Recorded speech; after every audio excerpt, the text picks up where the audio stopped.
Hello, denizens of the deep. Thank you for joining us for the inaugural episode of Ultra Terrestrials Paranormal. I'm joined by my two co-hosts here. I am Jose, and it's an honor to be here with you. Before we get into tonight's topic, which is the EVPs surrounding the horrifying Tate and LaBianca murders, I do want to give you kind of a brief backstory on us. So I'm going to let Mel take it away, and then go ahead, OGB. Hello, Mel from My Killer Podcast. Am I supposed to give my backstory? Well, I mean, you are on the spot. I know. I've come unprepared. Well, you wanted to do a whole episode on our connection to the paranormal. So this is our window to sort of how did you get interested in the paranormal? We'll start there. I guess paranormal movies and exorcism movies are my favorite. So it's just kind of a topic that I'm highly interested in. And it's the thing that scares me the most. So of course I gravitate towards it. So yeah, hell yeah. Sydney says Mel is a true queen of self-promotion. I fear this is a running theme of mine. I should not have gone first. Indubitably. I was okay, next time you'll be OGP should be here and I should be down there. Although I am quite a tough act to follow, so that's true. It's true. And by the time you're done, the show's over. Just because it's so awkward and I'm long-winded. Yeah, it's just will you ever get a chance to talk is the question. Mel, have you ever had a paranormal encounter or anything that you think is sort of not normal? So here's the thing. I've never actually had what I would say is a paranormal encounter, but I've had very, very weird experiences in my life that cannot be explained. Okay. And I blame it all on my momster. She's really the pinnacle of all things in my life. Oh. But maybe we'll get into more of that later on. We will stay tuned as the show develops down the line in future episodes. Okay, OGP, tell us a little bit about yourself and your connection to the paranormal. Yeah. So, gosh, I meant to ask you. I was like, are we going real names? Or are we going YouTube handles? And you came in with Jose instead of So I feel like we'll change it up. I'll get that corrected there. Anyways, whatever you want. Okay, right on. So for me, I was never a believer. I come from a family that's very religious. But my dad, when he was a kid, he was it was just part of what you did back then. They went to church, they put on a suit. And so he did not want to force me and my brothers to have that because he was kind of embarrassed at the time. He got bullied or picked on. So he didn't want me and my brothers to have to experience that. So my dad's little part of our family never really, thumped the Bible too hard, I should say.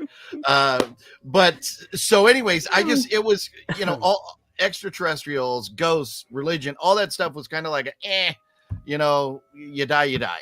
But then, several years ago, I started losing family members that were close to me. And as they went, I experienced things that I cannot explain that are too coincidental. Things like the morning I found out my grandfather passed away, I had this I woke up to this feeling that he was telling me I had to do something, which we'll save that. I won't be too long-winded, but we'll save that for another show. But then there was when my mom passed away, and I'm still trying to dig up some evidence of this unique experience I had after my mom passed away.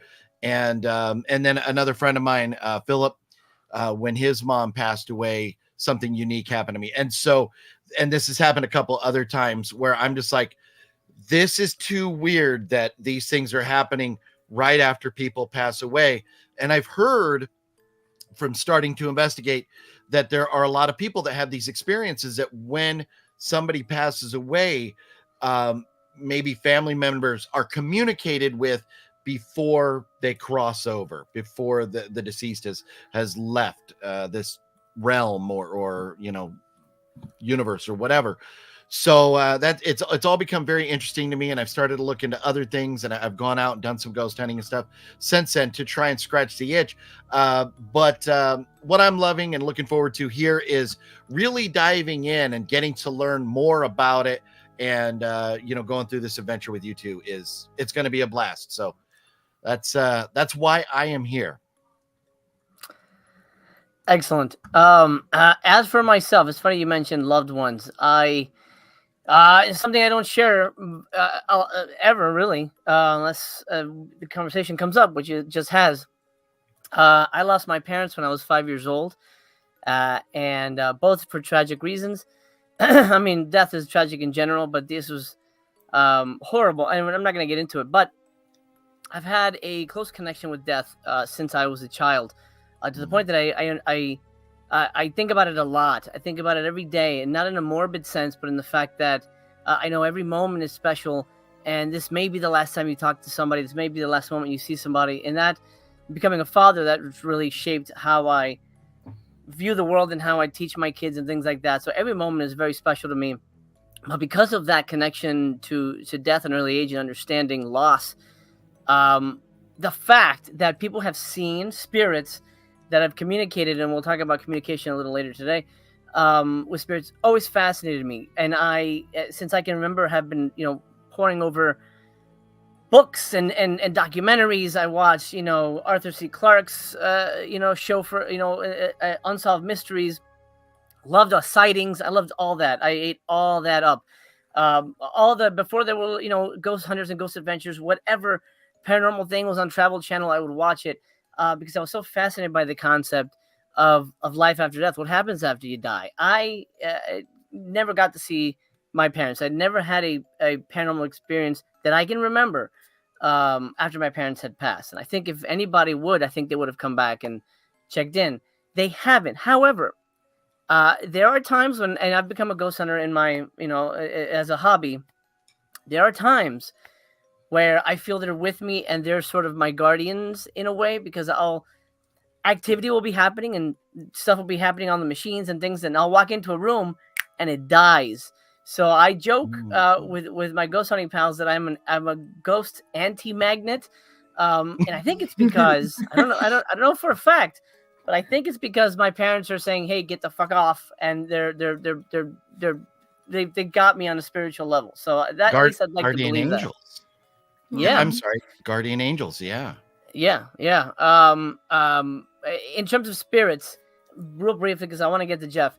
I've seen two things that absolutely, concretely proved to me that ghosts are real.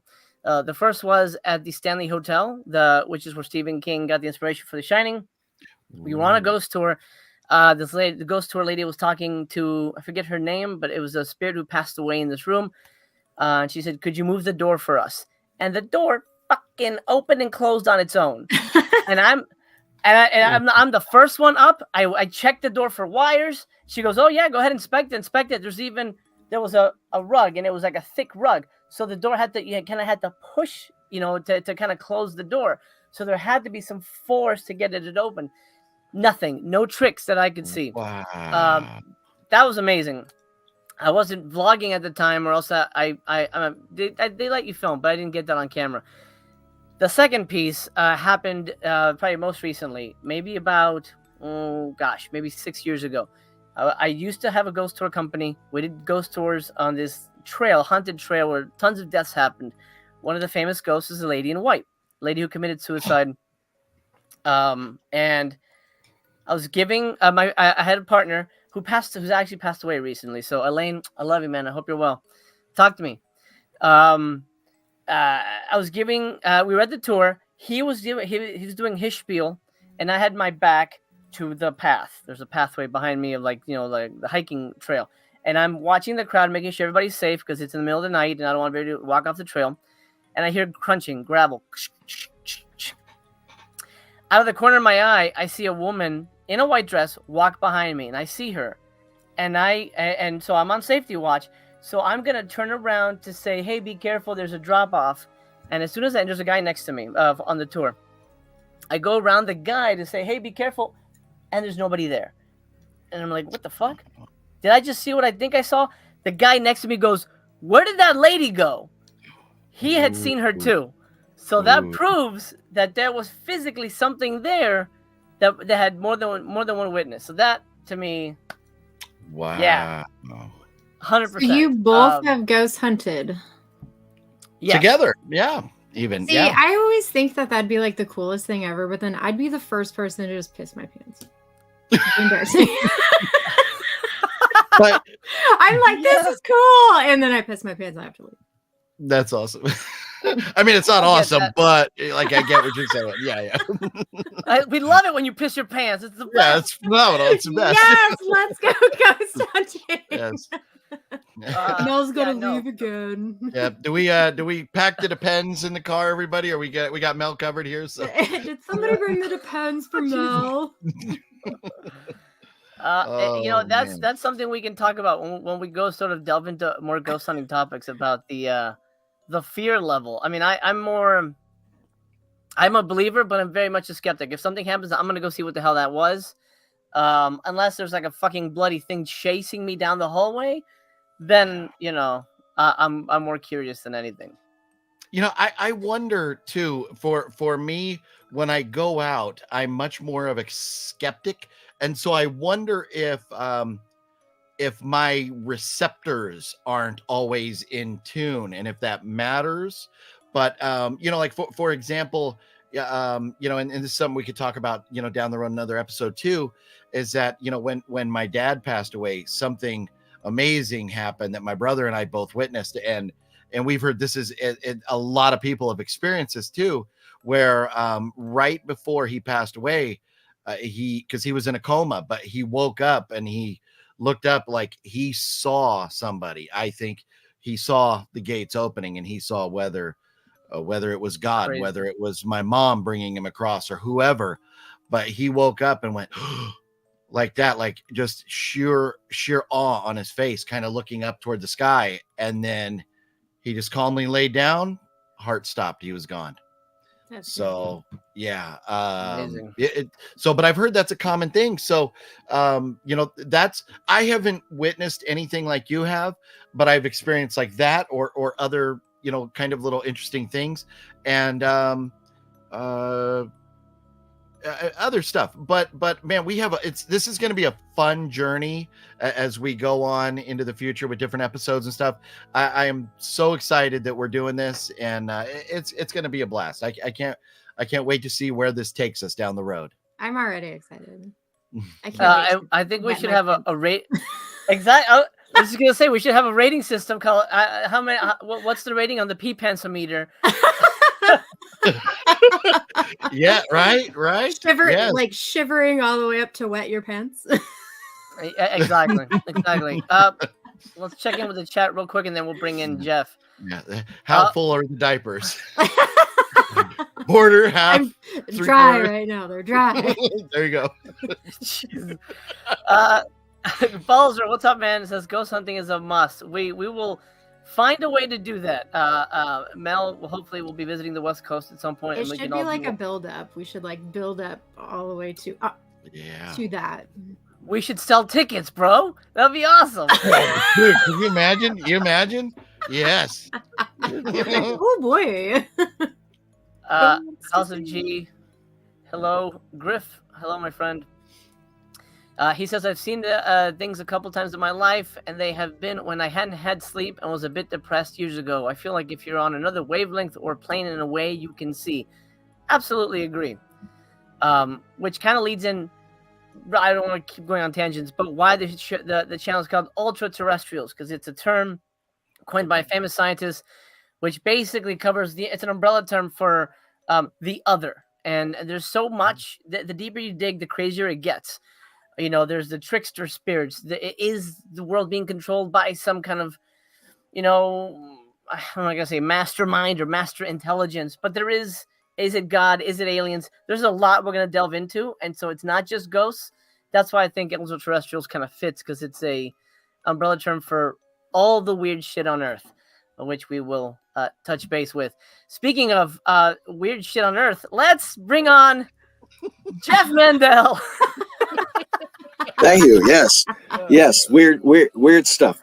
Boy, you guys opened up so many things.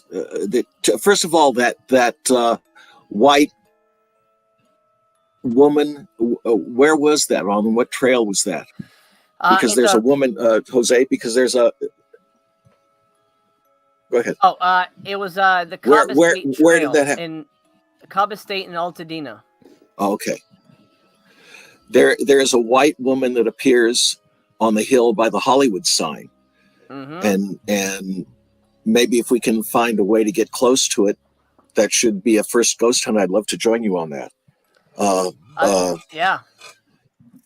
And speaking of mothers, I've had paranormal experiences in every place I've lived in my entire life, and I mean major stuff. Doors banging open. I was with my friend a few blocks away, and my brother gave me a call and said, "You've got to come over here. Some people have broken into the house and they're moving all the furniture downstairs." And I said, "Okay, we'll be right over." And I got to the door, and it was my friend John Adams. And I said, "You go around to the back gate in case they try and get out, and I'll go in the front gate and the front door." And the second I opened the front door, I don't know why I did this. I leaped in, facing the living room, and there's a police whistle on the thing, and I picked up the police whistle. There was nothing. And then I felt this, and you will have all experienced this, I'm sure, this chill go through your body. And then the cabinet behind me went bang, and I turned around and the cabinet just rocked. And he said the second we came in the door, all that voices and motion stopped.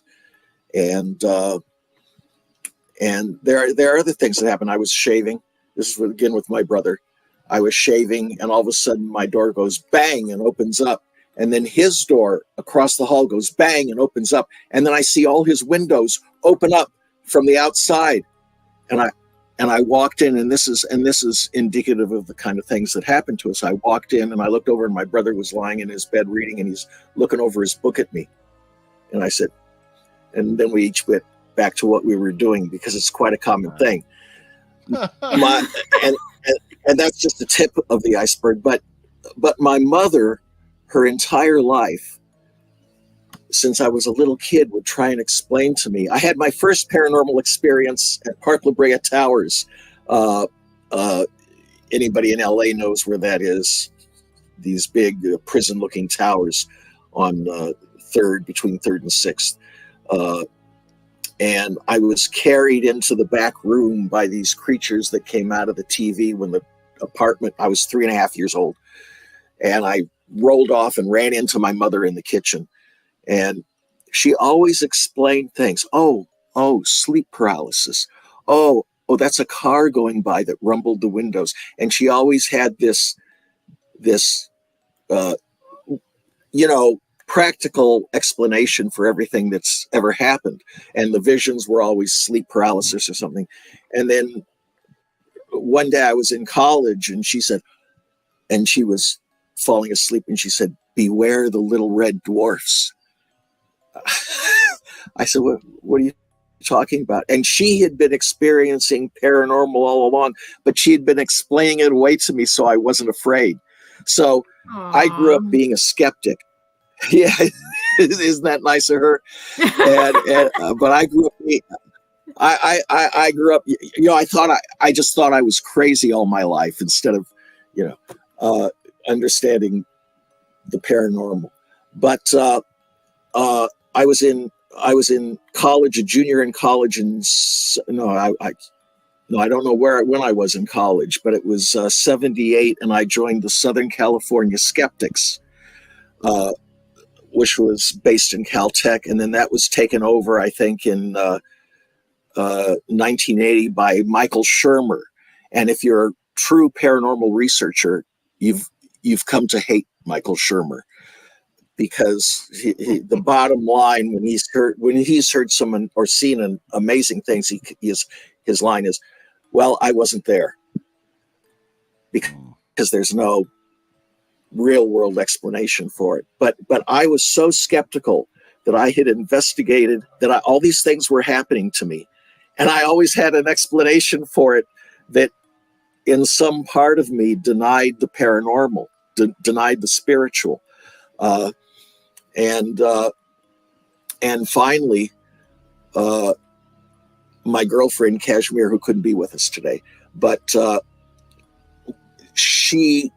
would see her walk past me and into the computer room, and I'd say, "Oh, I've turned the computer off, turn it all on, and turn the modem on and everything." And then she'd be behind me and say, "What?" And I go, "What?" And we go, "What? What?" You know, it's like a sitcom.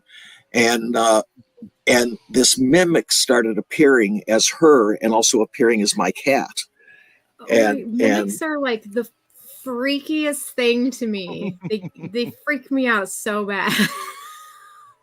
Well, I mean, we could get into detail. I don't want to get boring, but there was always some aspect to the mimic's impression that had no color. It was gray. Kashmir was wearing a blue shirt and the sweater, a blue sweater, and the sweater when she walked past me was gray. And there's some effect that happens where I knew it wasn't my cat that jumped off the piano like my cat always does, and then jumps down and ran behind the couch for me, and I went there and there was nothing there. But something in me in these situations, this is why I'm great on a ghost hunt, by the way, is I just act like it's normal. And something compelled me to just act normally around these things. So when the mimics started appearing, though, I was drawn up to David Omen's house up on Cielo to meet a very famous paranormal researcher. And I was going to ask him, what is this? How do I get rid of this? Now, remember, we're talking 2005. So I think Ghost Hunters was the only show on the air at that time. Certainly, I would have called Steve and Amy on Dead Files. But but there was nobody around, and I didn't know about paranormal societies or anything. So we went up there to meet this paranormal researcher, and we got along. But the things that happened that night made me ask the owner of the house, "Can I come back again this weekend and bring a camera?"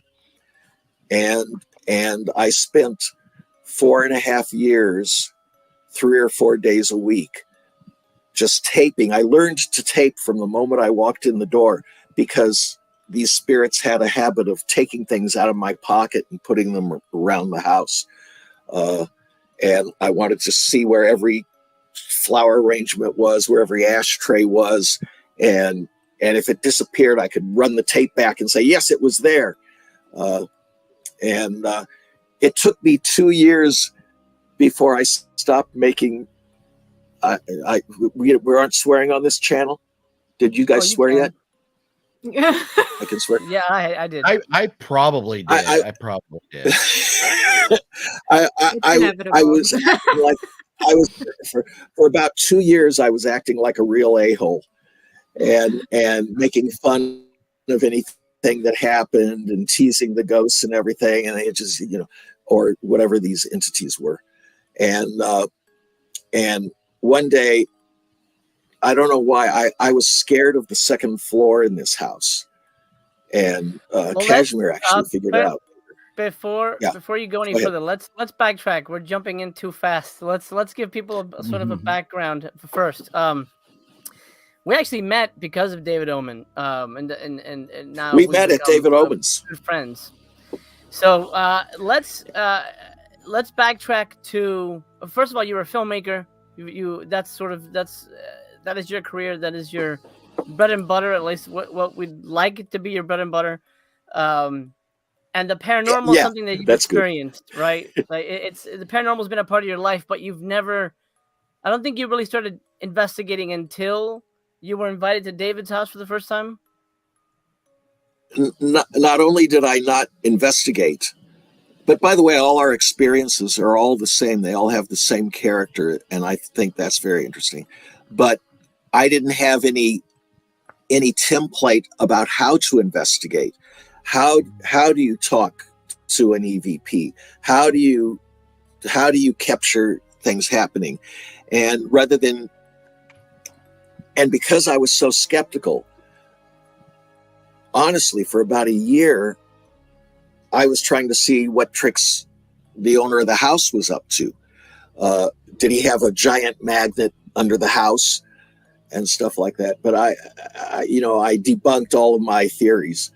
And what was the question? No, you Jose? nailed it. You nailed it. Let's talk about David Omen himself, because obviously the evidence you've sent us is all regarding that location and the events that happened, sort of preceding that house even existing. So, can you tell us the backstory of why that Cielo Drive is so important to begin with?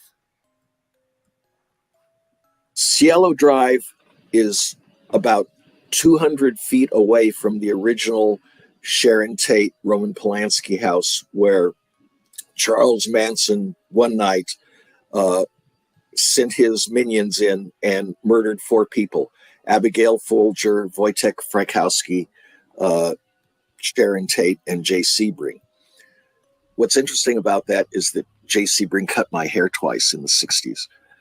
So I had a connection to Jay. Say, how's that? I feel that this whole thing is a simulation, and I'm just dealing with the same people over. Anyway, and I discovered some things about the area. I have a video about that. We can talk about that on another show. Have me back. But that you can draw a line and see other haunted houses on that street and on streets adjacent to it. So there's something about that. After you've recorded a few EVPs, it's shocking. And after you guys have listened to EVPs and heard people's stories, I personally don't need any more proof that this world exists. And what I tried to do for at least 3 of the 4.5 years was see how they were doing it, what physical. You talked about my background. In college, I was pre-med before I was film, and I was really big to those guys in psychology. I was studying the perception of sound and the perception of music and perception of the film image, and all that worked in with physics, and I was able to tap into all of that background to try and find what were the forces, what was causing this to happen. And on one of the tapes that I think you have, I have a misconception about what it was, but I was experimenting. I was through with it August 2009, August 9th, the anniversary of the murders. It's a horrific story, and if Kashmir were here, she wouldn't want to, but she could give you a better version of the story. But I believe the second time you were there, I hadn't talked to David in 10 years or more. And he says, "Come on up. I'm having a tour. I'm giving a tour of the house." And okay. And I brought my camera. And at the top, he says, "Okay, there's so many people. Let's break up into 4 groups. Jeff, you take one of the groups." What? Does he know what I'm doing or who I've become or what? I haven't seen him in a decade. And so I had to give a tour of people, and we went to the house next door, if you recall, Jose, which was a hotbed of high electromagnetic fields, and you could feel it. I mean, did you find that I'm asking you, did you find that you could actually feel the electromagnetic energy in the rooms? I could say for the house next, I mean, for both houses, I never sensed anything, to be completely honest.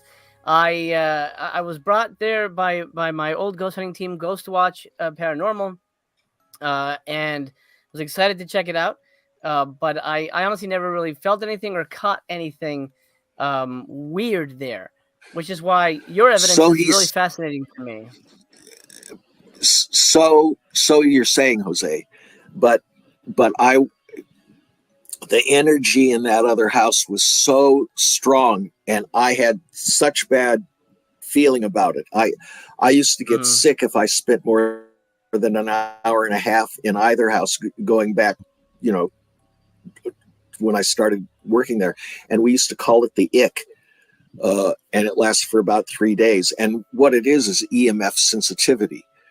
Why his house has such high EMF, even to this day, we can talk about. That's another issue. But I remember I went to say goodbye and there was nobody in the second house.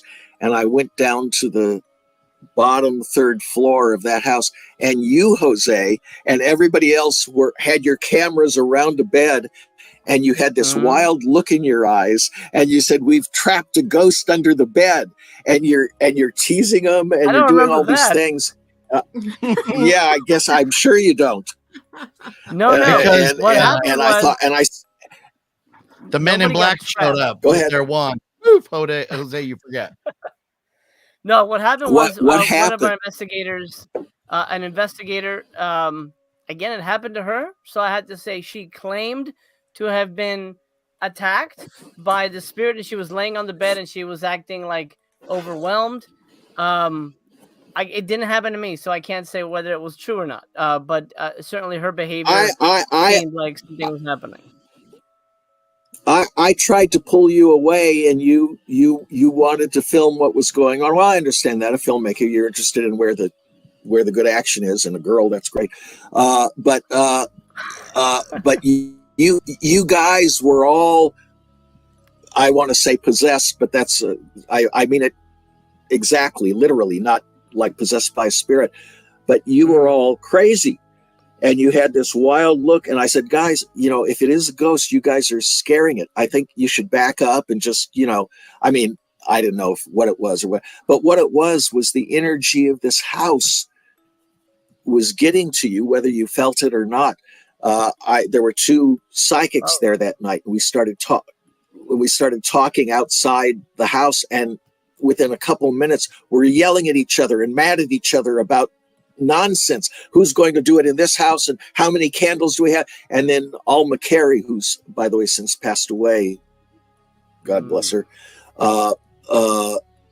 she said, guys, and she pulled us out from in front of the house. She said, the house is getting to you.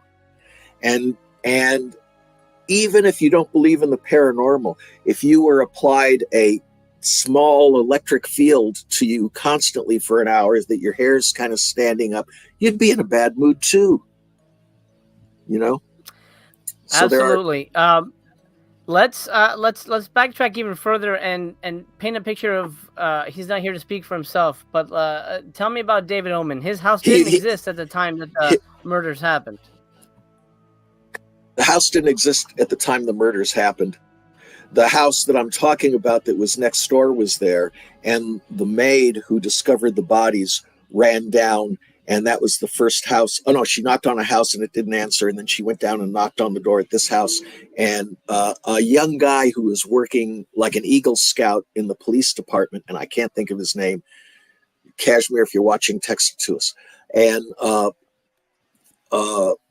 And he let her in, and he calmed her down, and as I was telling that story in the front part of the house the first night, when he said, take him on a tour. Okay.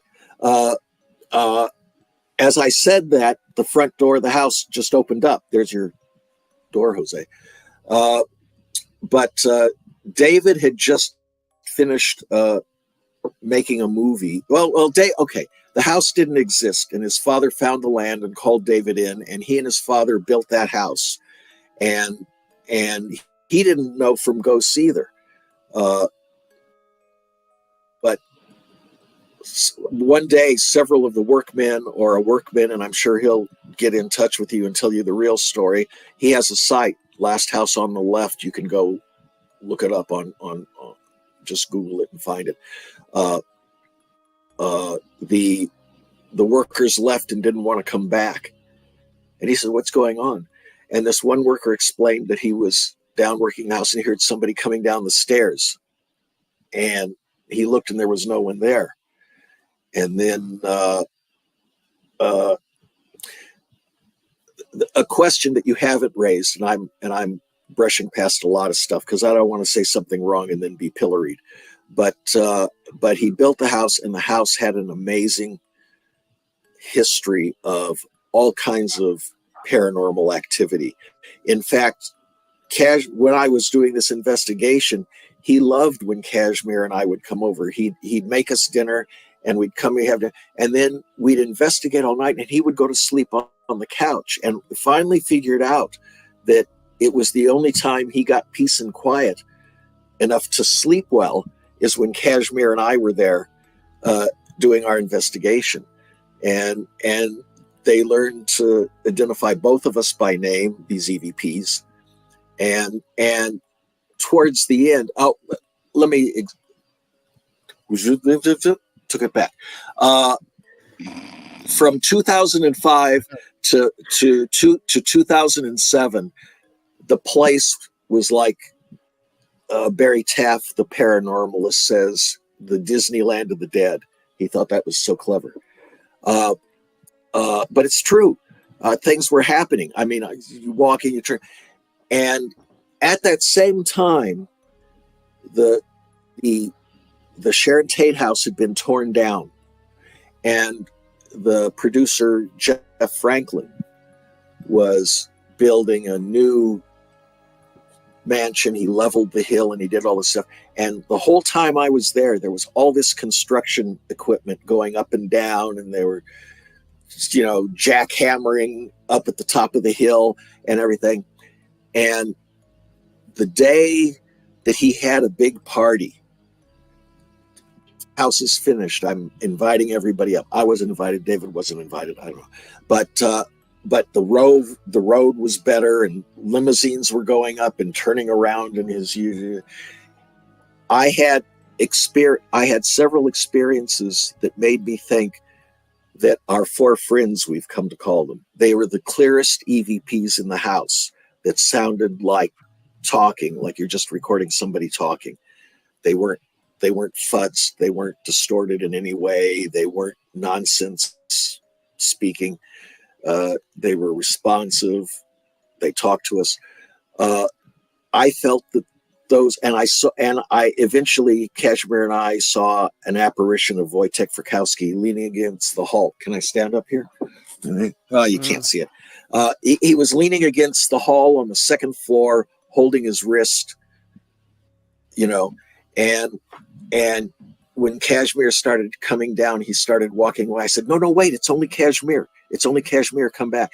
And she came back and looked, and she said, I see him. I said, tell me what you saw. And she imitated exactly what I had seen. Of course, I didn't have, most of the best stuff has no camera running. It's when I turned off the camera. Mm-hmm. But that night, Wojtek showed up again after a long absence, and stepping out from behind him was a woman about the size of Abigail Folger. Now, I'd already seen all four of them, and I couldn't hear anything. And I said, what's going on? What do you want to do? I had no camera. And they zipped back in an instant to a He gone. Runner and the coyote, and they run through a wall and it's got his shape left. This could start happening. This happens to all my electronic equipment when I am doing EVPs and stuff. I don't know why. Wow. Anyway, I felt that they were saying goodbye. And then Kashmir and I were driving up during the day shortly thereafter, and we saw this jogger coming down Benedict Canyon. And the thing about, we were our spidey sense was going crazy by now after 4.5 years. And I watched, she's driving, and I watched as the jogger crossed over the storm drain. There's a 8 foot down an open storm drain on the side of Benedict Canyon during a certain length of it. And it ran up the hill towards Jeff Franklin's house.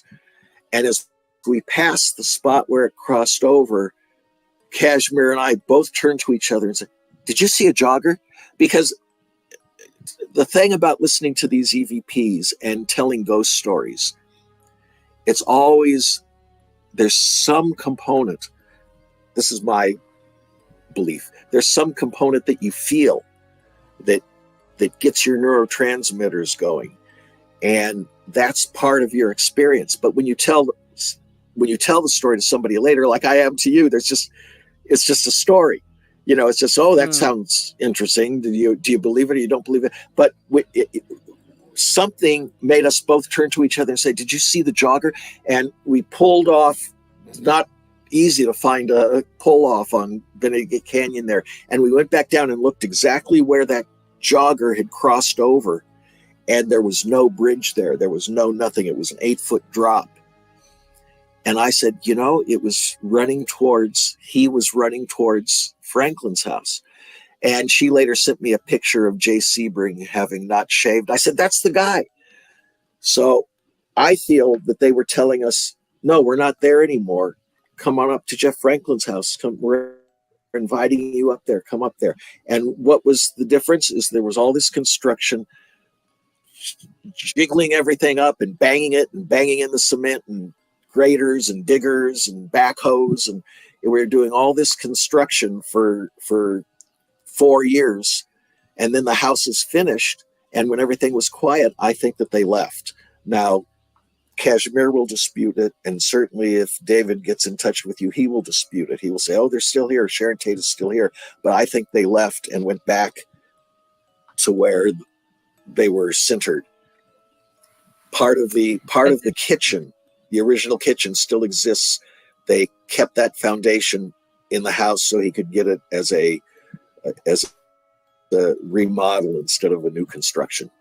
Little tax tip. There you go. Does anybody have any questions for Jeff before we get to the first EVP? I do. I'm sorry, I'm not. Oh, yes, Phil. No, you're good. You're good. So in doing some research and prep for this, one of the things that I just learned that I found was interesting, because I had heard the Oman House, and I was like, are we talking about like the movie or what's going on? But I learned that it was David Omen that, why it's called the Oman House. But so in reading something, this is kind of interesting. So I'll read it. It's not long. I'll read it real quick, and then I have a question about it. So David Omen purchased the land just 150 feet from the infamous home and has experienced strange activity ever since. Omen reported seeing apparitions in his home after the Sharon Tate house was torn down. And this is interesting because you'd already mentioned this. The Sharon Tate house was also once dubbed the Mount Everest of haunted houses and the Disneyland of the dead. So that's very interesting that people know that. And then so it goes on to say former tenants, visitors. Oh, sorry. Go ahead. Oh no, there must be a delay. I'm saying that they're all copying Barry Taff. When David Omen was promoting his film, he had a series of screenings at his own home and presentations of the events that are going on at the house. And what's interesting about my taping is that I have evidence of those stories becoming more and more elaborate or changing over the years. But anyway, go ahead, ask your questions. Sure. I'm ready. Shoot. So it says former tenants, visitors, and others have stated that while the home doesn't have any outward entities that act with the living, the home itself is haunted. The home's electrical systems go haywire. The energy that remains from the murders hangs over them like the ancient trees in the yard. There's a palpable darkness on the property, and some visitors report a shadow figure that has followed them home after taking stones from the fireplace after the home was initially demolished. So what I'm wondering is two things. One, do you know anybody who took anything from the property that may have had experiences? And do you think maybe as a result of this, there's a possibility that some of the presences or, the ghosts there may have left the property to follow these things that may have been taken away from the property? That's an interesting area. I don't know personally. That's an interesting area, though. Do ghosts follow you home? We were always worried about that, and we had our own little I guess rituals that tried to clear it out of us. But I have an interesting story about the time that I knew I left for good. Maybe we'll save that for another time. But Okay. they followed me at least down to Sunset and Benedict Canyon. I have actually heard That's- that. I've heard that ghosts can follow you home. So they say that after you go to a haunted place, you're supposed to like go somewhere and eat or stop like somewhere and rest. So Where that you it can can, leave like, them. yeah, so you can leave them somewhere before you go home. Wait. I've heard this. I don't know if it's true. So you True. can ghost the haunted ghost? mansion. That's what I've heard, but I don't know how true that is, obviously. No, that's 100% that you can gotta happen. watch the ones. And you have to everything. What I do after every visit anywhere paranormal, say whatever's here, you're not welcome to follow me. Stay here. You don't have permission to follow me or to stay with me at this point. Stay where you are. So far, so good. Nothing's followed me home. After we did the ghost hunting at the temple there in LA, I've had to replace my computer. I've had to replace a cell phone, and I replaced a laptop because I got like gremlins or some bad juju, I feel, that followed me home because I didn't. You guys all said your goodbyes to the ghosts. I didn't, and maybe I paid the price. Oh no! No, that's interesting, Phil. I was on that Go ahead, investigation with you, if you recall. I should have brought some of the EVPs I recorded there. I had the camera tuned up just specifically for that. But that problem you had with your equipment, every drive that I've ever used crashed. My computer is fritzed out several times, and to this day, that will happen if I start really working on EVPs. So I haven't used that office. I haven't used that office since before I reconnected with David, because I feel like that office is like permanently messed up. But at the same time, I was friends with Joel Goldsmith, Jerry Goldsmith's son, and he never wanted, he's passed away too. He never wanted me near his equipment because he says every time I stood near it, it would always go haywire. So maybe it's our own EMF. I don't know. Wow. But yes, I've lost a lot of equipment, and I've lost a lot of this footage on crashed drives. Wow. Man. Okay, let's we've sort of been dangling the carrot of these EVPs, so let's get to them. There is a picture that you sent me that and we'll talk about the non-human entities, which are really fascinating to me.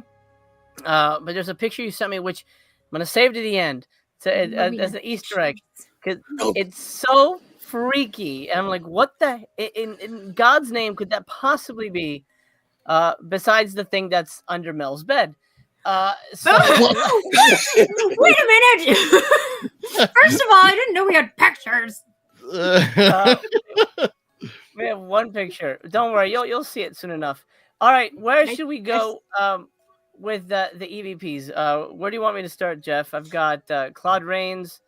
He wants to kill us. I hear you. Tell us your name. Part let's go to I Hear You first.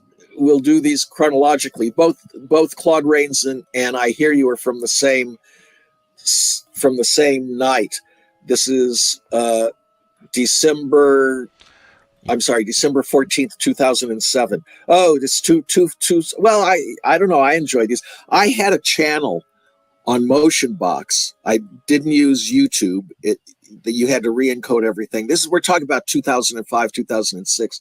And then they shut down, and I uploaded everything to Mega Upload, including I know exactly 283 hours of raw footage.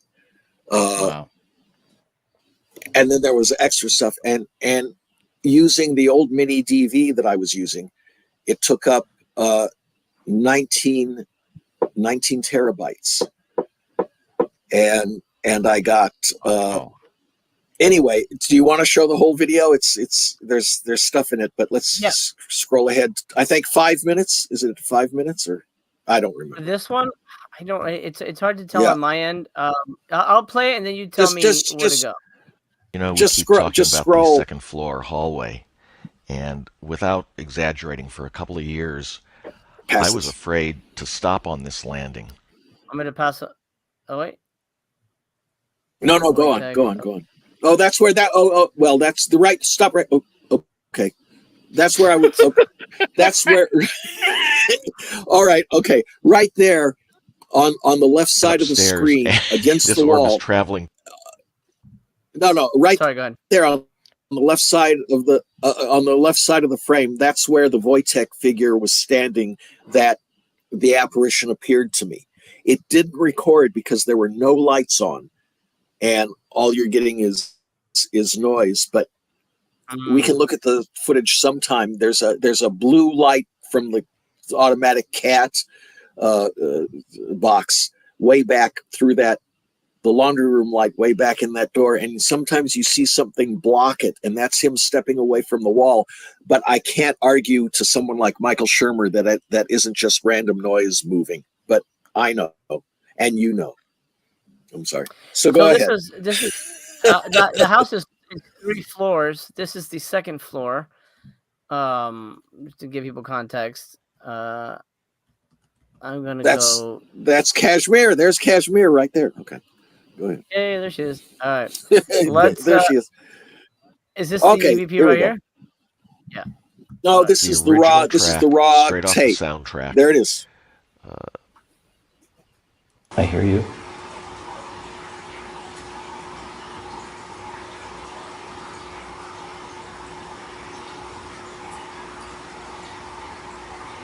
Okay.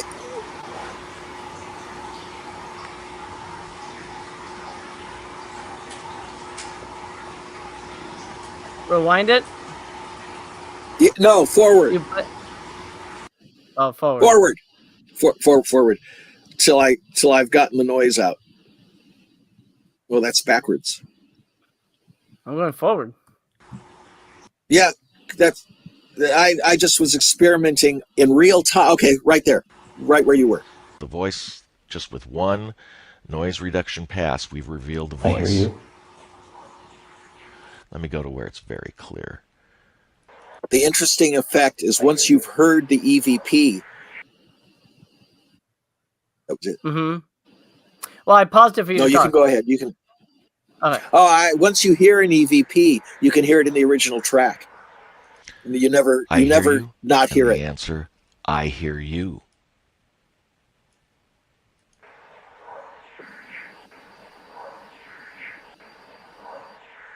Oh, yeah. That's pretty Oh, good. interesting, isn't it? I hear you. I'm choking up. You're asking questions about this universe.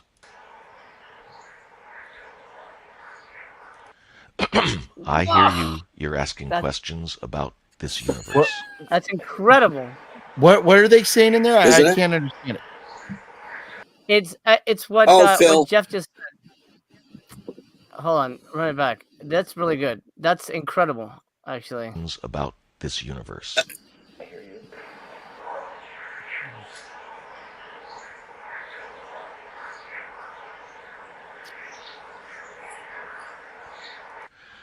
Okay, I heard that. I Questions hear about you. this universe. You're I asking get it now. questions about this universe. Now, hold. The interesting thing is for people who say, "Well, that's just you. That's an echo or something." If you listen, my intonation is, "I hear you," and it goes, "I hear you." That's not a print through or anything. That's a voice, and this is the voice that we've attributed to Wojtek, the 6 foot tall figure. I love Please the proceed. universe. Yeah. I love the universe line because Yeah. it's that's one of the things that we don't really get. And if you communicate with somebody, and you get that EVP, one of the things I always ask is, "What's it like over there?" I never get an answer. So it's interesting that they mention universe. That's fascinating to me. At least you honor us. I hear you.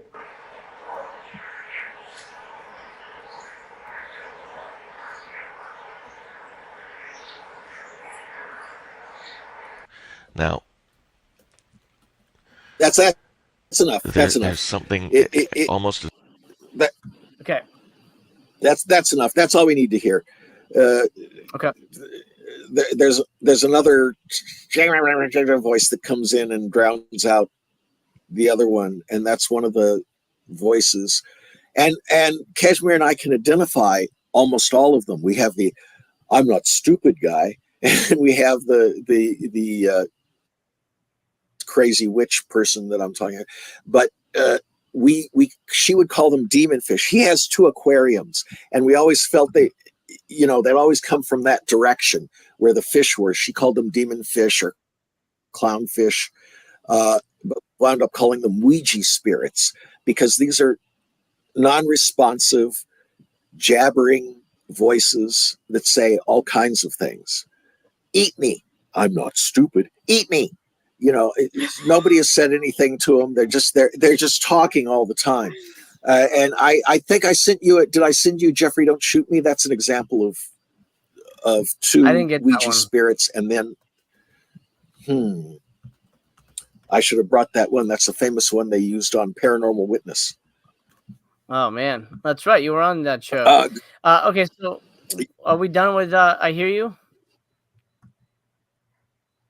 Yeah, I mean, what else can you say? When they say you're asking questions about this universe, I had already sort of established that I didn't think that they were ghosts. Now, this is not to gainsay anything that you guys said, but I felt that they weren't necessarily ghosts of the 4 people that we thought that they were.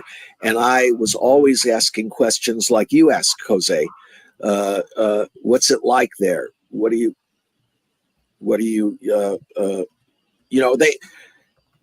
they understood things that I didn't necessarily say out loud, such as what's it like there? Where are you? When I saw the apparitions, the tunnel goes north and south. There seemed to be like an airport concourse that went off at a diagonal, and I felt that that's where they were coming from. So I would imply it doesn't matter. Here's the most interesting thing. Claude Rains. Okay, I'm gonna grab that right now. Phil or Mel, do you guys want to chime in on that last one? Yeah.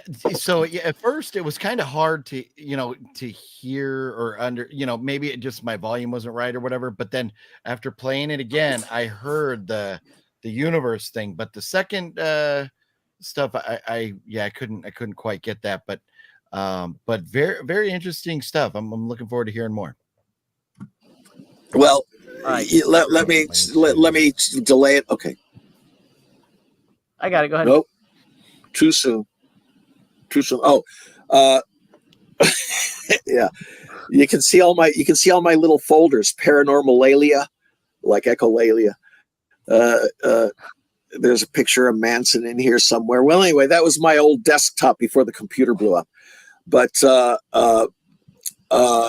they had this.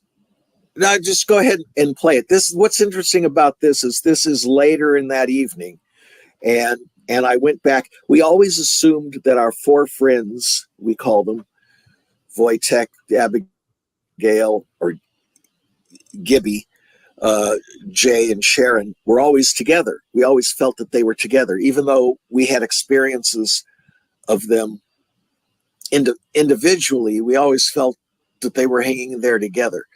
And I, for years, didn't listen to my own question when I came back to the stairs. My question was, I thought I asked, "Who are you?" And I heard Claude Rains from a female voice, or a ventriloquist dummy, as I say.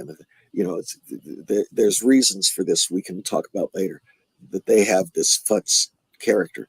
But but I thought, well, that's not responsive, but they did give me a name, but can I use this? What, but I didn't have my more expensive noise reduction software that I got later.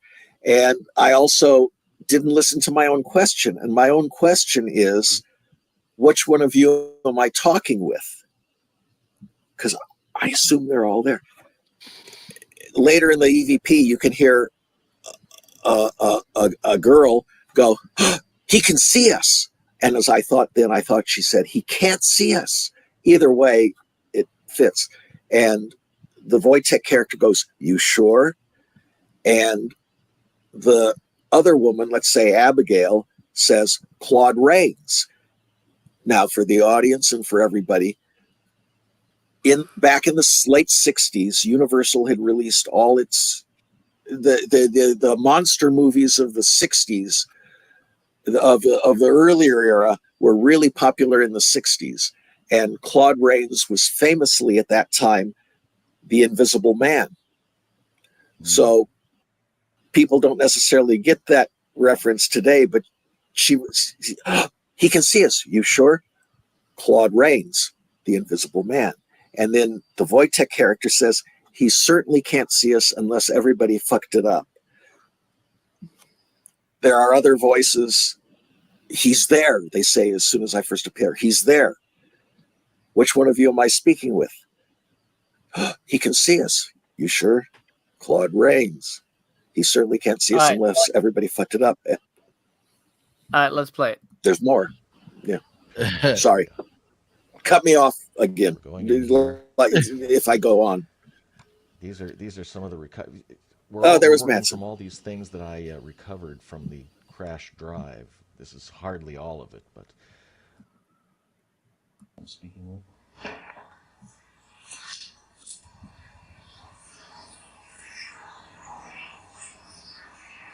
Go to where there's.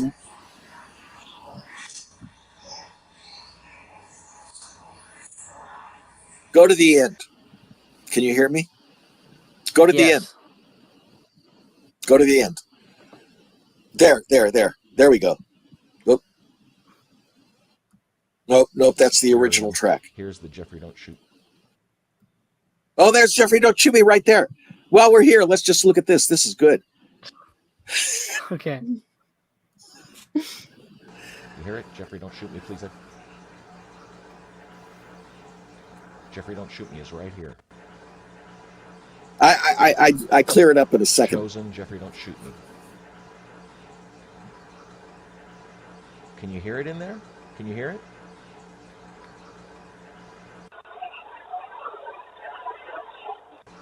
Oh. Let me see if I can grab the please there quick.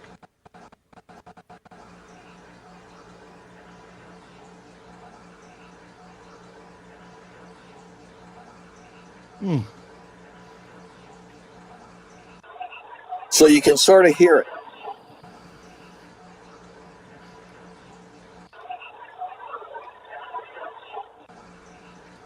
I heard it on that one. Yeah, you can definitely Now, hear it on the if top you can't hear one. this in there, there's nothing I can do. I'm sorry. So back it up, and we'll go back to the. Oh no, back to get rid of that. Okay. Here we go. Let's see what that is. That have the more normal Okay, there voice. we go. But that's whole for another day. Listen, tell me that you can't hear this. No, that's please there quick chosen Jeffrey Don't Shoot Me. Back it up further. I'm sorry. I'm so sorry. I should edit these. I should have edited these before. There we go. Now I'm examining it all. So, see how Claude Rains is more. You can understand it better there, and you can hear lights here at least. And we got to go back further. This is me. This is me getting too detailed. But you heard a voice go, Jeff, in the middle of it all. How about here? Off. Further back? No, so back. Yeah. Back. So back. That's basically what we were. Okay. Start it again. I'm sorry. Go ahead.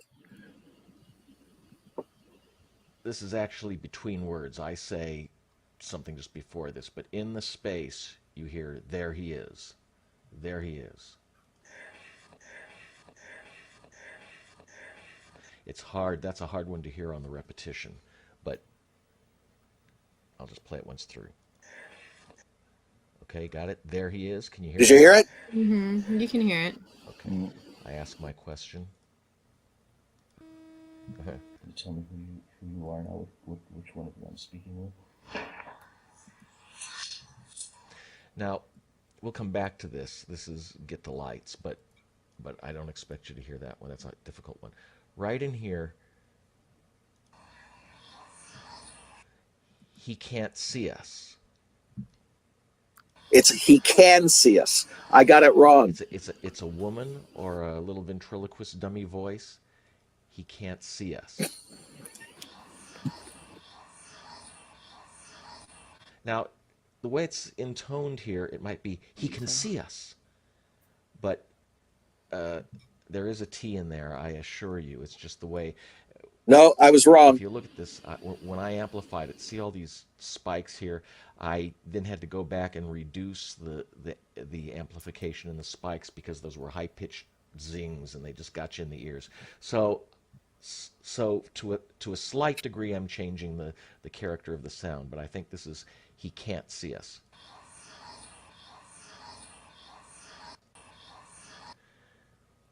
You're sure? Let's just get you're sure.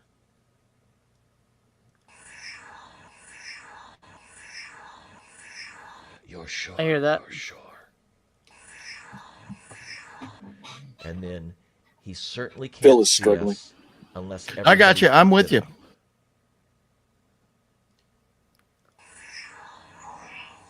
Oh, I'm sorry. We just skipped the most important one, Claude Rains. It's hard to hear looped.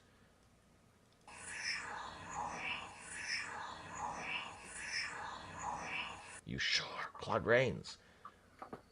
He certainly can't see us unless everybody fucked it up.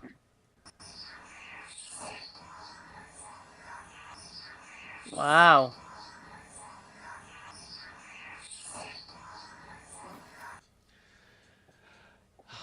That's all we need. Hard to hear and hear.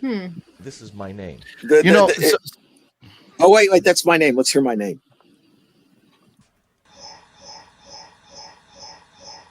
How can you not hear that? I heard that 2 years ago. It's very clear. Yeah, that's very clear. So let's talk about this one for a second. It's very significant. I walked away from the stairs, and these entities had a meeting that we weren't privy to. And they said, we're all going to be here. And in fact, later in this session, we finally saw everybody. Or we saw three figures and then a fourth figure, which I take that back. That's another time.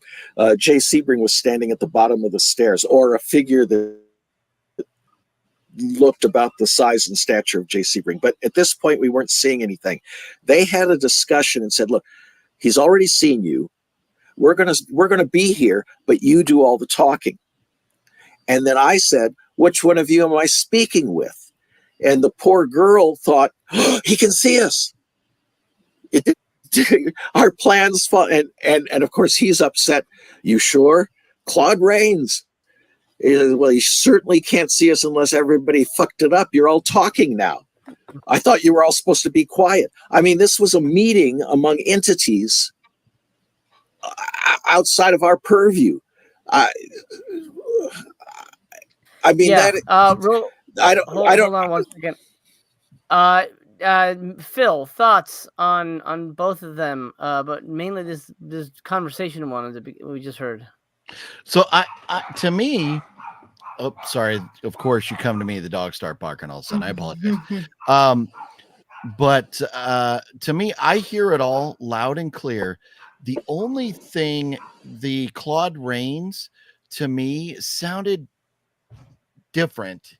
And you know, and Jeff, It's I a know you've different listened to entity. it a million times. No, but I mean that I hear. I don't hear the Claude Rains. I hear something more earring. So I'm wondering, are they saying?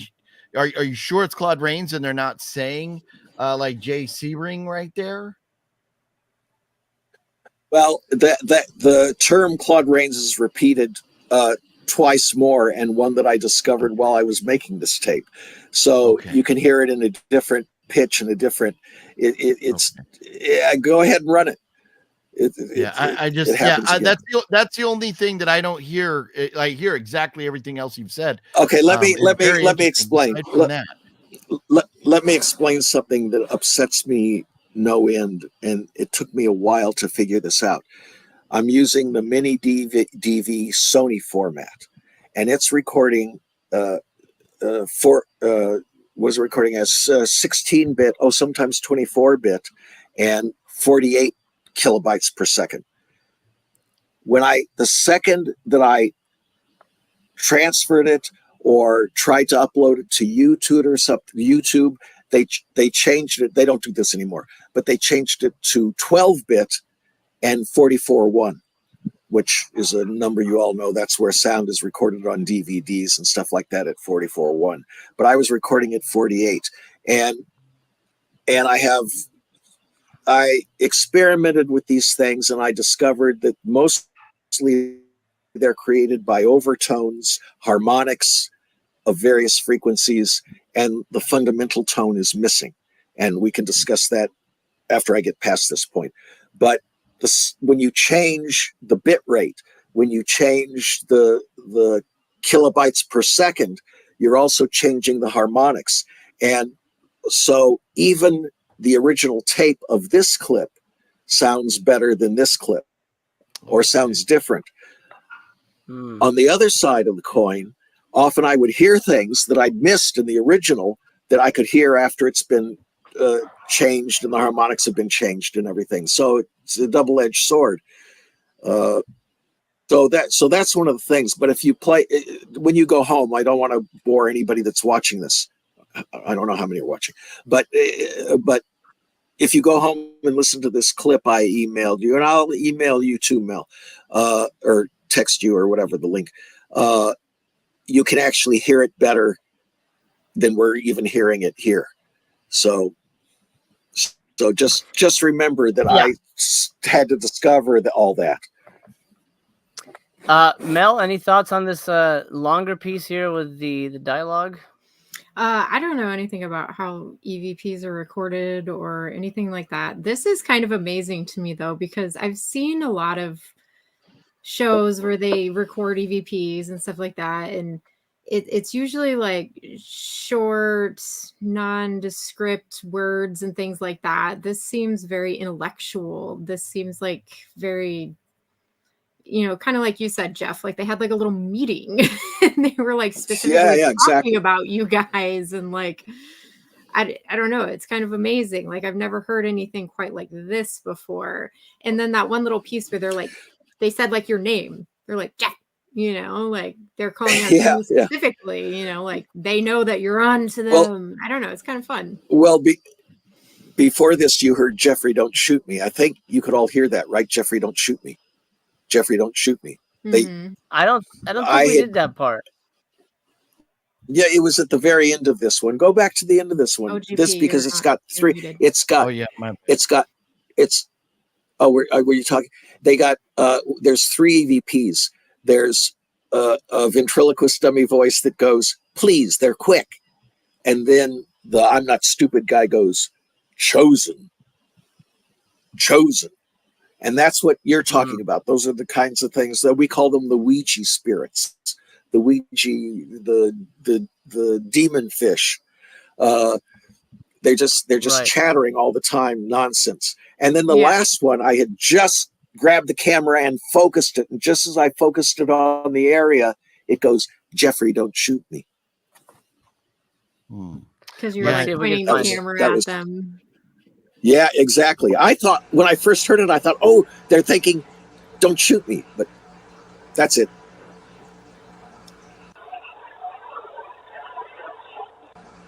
Wow. Yeah. So that's probably why they thought that you could see them, is because you were doing all Now, of if these you things can't like hear directed this in completely towards there, them. Okay. Yeah, that was Well, pretty I amazing. don't think that these are the same. Yeah, I don't think these are the same spirits as the ones I was talking to. Although that androgynous voice at the end, Jeffrey, don't shoot me, it's popped up from time to time. It might be somebody else. I don't know. But the fact that we could identify about half a dozen of the voices and hear them saying things all the time was interesting. I heard a CB radio conversation that turned out to be about an accident another paranormal researcher had that I didn't know about. And we got the kid. Oh, play the kid. That is a coherent conversation. This girl, I think, on the phone, and it's not responsive of anything. It's just going on at the same time that we're there. Yeah, real quick, let me just bring in Griff here with his question. It does make sense that the audio would be on another wavelength, just like how we can't always see what is there. And then a further question, how do you guys feel about the Spirit Box? There was a show called Kindred Spirits, which is one of the best. I'm a big fan of that one. That would talk back and forth to spirits. Really interesting. I've used the Spirit Box. I have one actually right over there. Maybe one of these episodes we'll turn it on and see what comes through. Nice. I've sometimes it's just static, and sometimes I've gotten direct responses on that haunted hike situation where it's called the Cobb Estate Trail. It used to belong to a guy named oh my god, I'm blanking on his first name. Walter Cobb. I forget what it was. Anyway, his name was Mr. Cobb. We're there at the foundations of his house. Spirit box is on. I ask, who's here with us? Mr. Cobb, are you here? I hear clear yes. Okay, can you say your name back to me? Because I throw those things in there to test to make sure I'm talking to something intelligent. Sometimes I'll also ask for a number. Give me a number, because then I know that we're having a one-on-one. It's not just random, radio shit. And clear as day, everyone heard it. Mr. Cobb came through. Mr. Freaking Cobb. So I'm a big fan of it. I use it whenever I can. Mel, you've never ghost hunted, so you don't have one of these in your house, right? I don't know if I ever would, but I have watched ghost hunting shows where they use them, and I don't know that I'm 100% on board with them, because you can literally get like Spirit Box apps on your phone too. Yeah, I have the ones on the phone are all based on word banks. The ones that, like the SB7, actually scans radio stations. Scans radio Radio. stations. So to me it's different. It's a little Yeah. wild. The ones on the phones are bullshit. Phil, do you have any thoughts on the Spirit Box in general? I would like to proclaim that I do believe firmly in the Spirit Box on my phone, because I spent $9.99 for a year, sir. No, so but that was, but anyway, so no, there are different levels of Spirit Boxes you can get for your phone, and the ones that are free are complete garbage.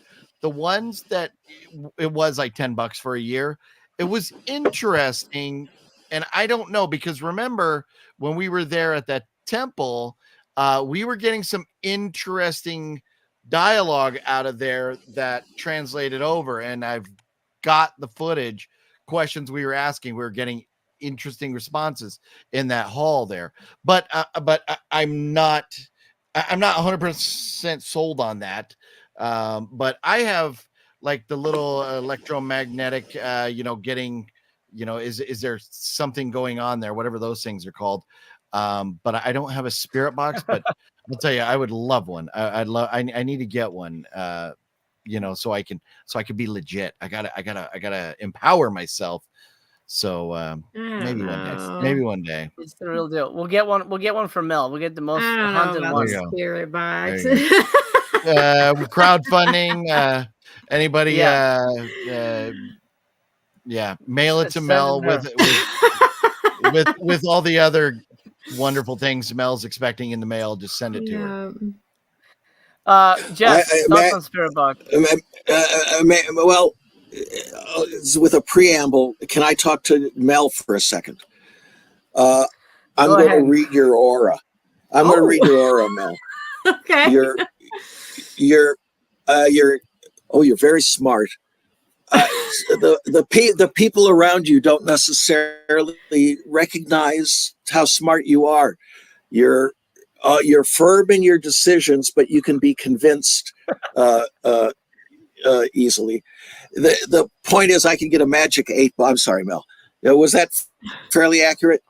You can get a magic 8 ball and say, should I ask for a raise or not? And it'll go, outlook hazy. Try again later. Well, okay, but I'll do it.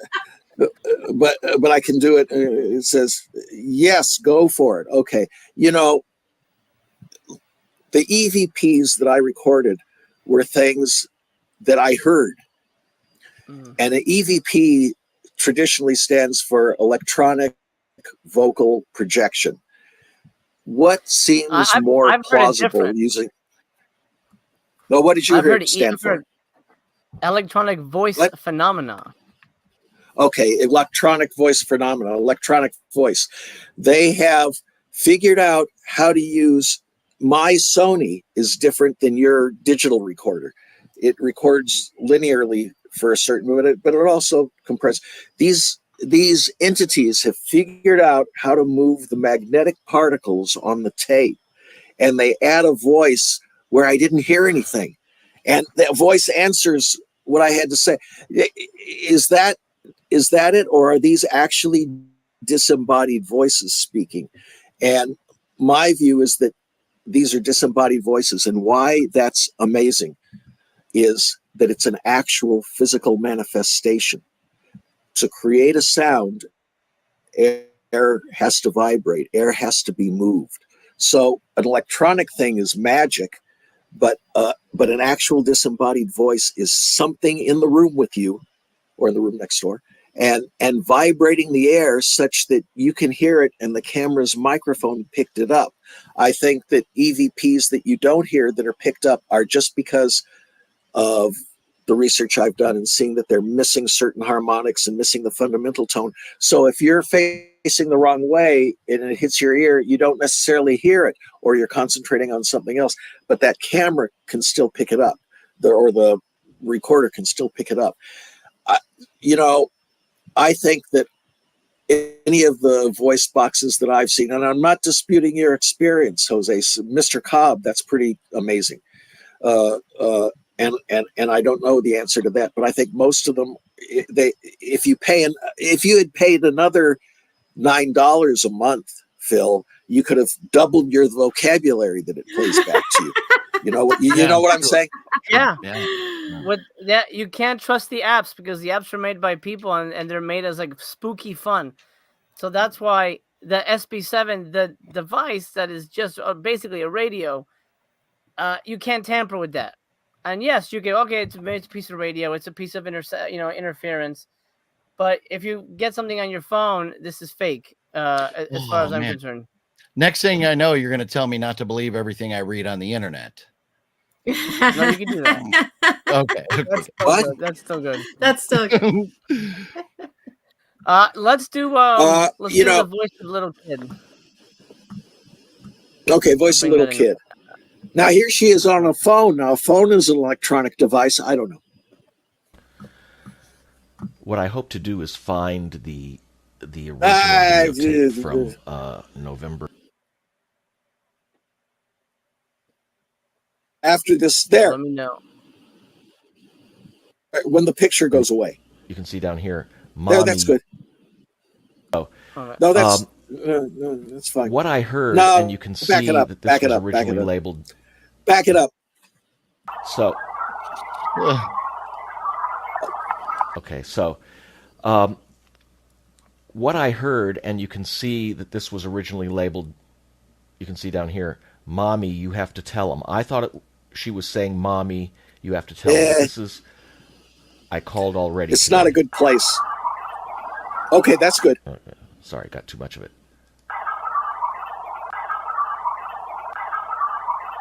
Now, if you listen carefully, you will hear that she's got an accent like one of the Little Rascals.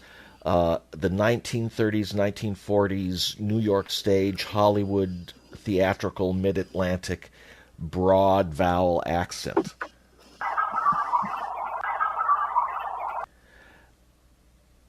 Now, I thought she said, now since I'm picturing a little girl, I thought she said, Mommy, you have to tell him. Now, I'm gonna give you a little demonstration of interpretation of vocalization. Let's just get past this, but okay. As I play it again, form the words in your mouth, but don't say it, and think it, Mommy, you have to tell him. Mommy, you have to tell him. Okay, seems to fit pretty well. I recalled, while I was pulling this sound out, I recalled that the day before, out of the blue, David says, I sense my friend Tommy. And his friend Tommy was somebody his own age, died in an accident a year earlier. I think in March in 2006, his friend Tommy died. And I thought, Tommy? Now, when I realized that Paris was Ferris, I went back to this. Now, you're going to do two things. I'm going to play this twice, and I want you to think, the first time, think and sort of silently mouth inside your mouth, Mommy, you have to tell him. I'm sorry. When it comes around the second time, think and mouth silently, Tommy, you have to tell him. And you're going to see a marvelous effect that happens when you get it right. Mommy, Tommy. Do you see how when you think and say Tommy, it's just like magic, it clicks into focus? So it was really saying, Tommy, you have to tell him. This other stuff, it gets lost. What did I say? It said, this is wrong. It says, oh, I do, I know. Go back to the beginning now. I called already today. Tommy, you have to tell him.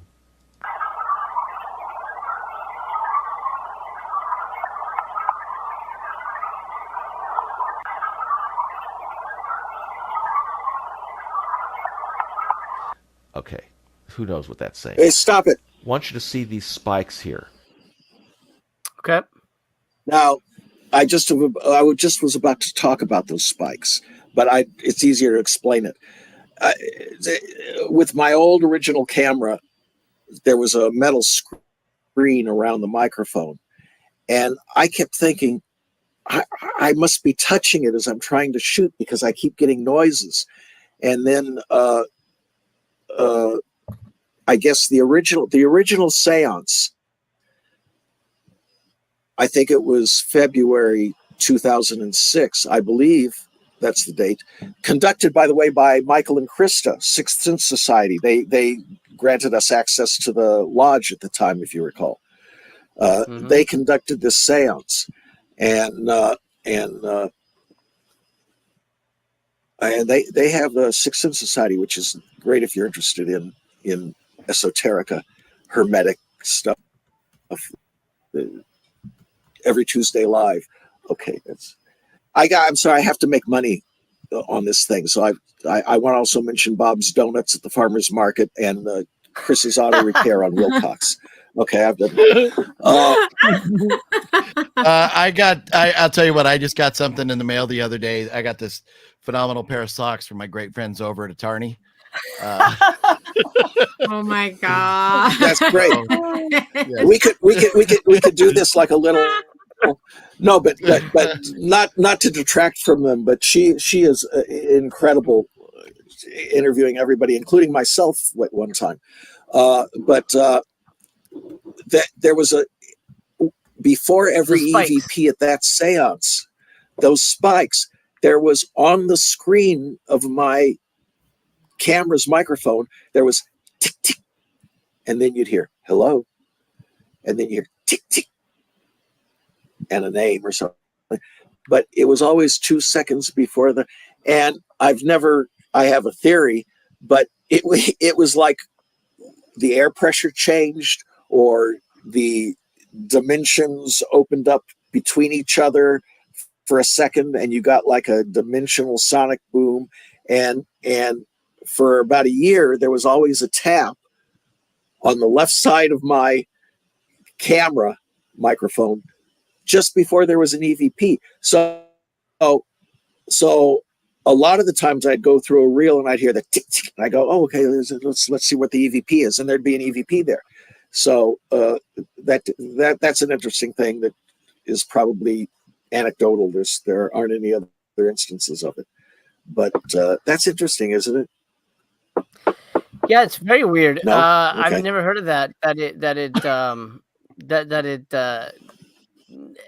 I alerts know. you to the fact that that it's about to say something. But how many times do you listen to this? Because I honestly, if it wasn't for you highlighting segments, I'd be like, I all I hear is just kind of Uh, noise. So how many times well, do you listen to this that's before you why pin it that down? well, that's why I would put the visual. Boy, I should have. If I had gone forward with this paranormal channel, I'd be one of the first ones doing it. You know, back in 2006, 2007. Uh, uh, but but I noticed that depending on the speaker, at the time I keep saying headphones. Now computer speakers are better, but at the time sometimes you have to have the headphone on. And why are the EVPs? I mean, you hear it, and or sometimes you don't hear it, but you hear talking, and then you can bring it up in the channel. But why do they record so differently than normal voices? That I hear you is pretty good, although it's behind a lot of static. How many times do I go over it? I'd work on these things for weeks, months. And somebody said, well, if you're doing all this stuff I would try and reinsert the fundamental tone that I discovered was missing. A lot of that through noise reduction. Tommy, mommy, the T and the P are plosives. And in phonics, that's about 1500 hertz. So if there's noise at 1500 hertz, you can't distinguish Tommy from mommy. So there's how do you remove the noise and put back the vocal and everything? And I did it with my software, changing the fundamental tone and establishing new harmonics by lowering and raising the pitch and then mixing them together and then doing noise reduction and stuff. It would take me a lot. I heard it right away because you get used to, if you do this enough, you get used to hearing it. I heard it in the Masonic Lodge footage. Otherwise, why would I take that section and get the kid? Jose and I were in the kitchen, and you don't really hear anything on the track, but I heard something, and I just on that track I just used extreme noise reduction, and you heard people shuffling dishes and kids talking and running around, and it lasts for about 2 seconds and it's gone. Didn't I play that for you, Jose? I sent that to you. I've heard that. Right. Yeah, that was I don't have it here, but you did send that a while ago. Mel, real quick, what do you think of the kid's voice? This one was a little harder to hear for me, but I do get the conflict with Tommy and mommy, but yeah, as soon as you said Tommy, it does sound more like a T, I guess. I'll send you, Phil, in fact, the first OGP. Yeah, this one was harder for me to hear, and especially whether Tommy or mommy. But I picked up little bits of it, but there's definitely something there, but I can't make it out, and it's interesting, but I wonder beyond the Tommy or mommy, where it gets a little kind of hazy for me to hear what they're saying next too. But find someplace where keep going and no, back it up, and I play the whole thing and just listen to. Oh, I called already today. I'm going to give you a little demonstration. Oh, I do. I know. Interpretation of. Okay, go after this. Vocalization. Go after. As I play it again. No, I'm going on Tommy and mommy. While I was pulling this sound out, I recalled. No, I don't know. Here, I'll find out. So talk among yourselves about something else. There you go.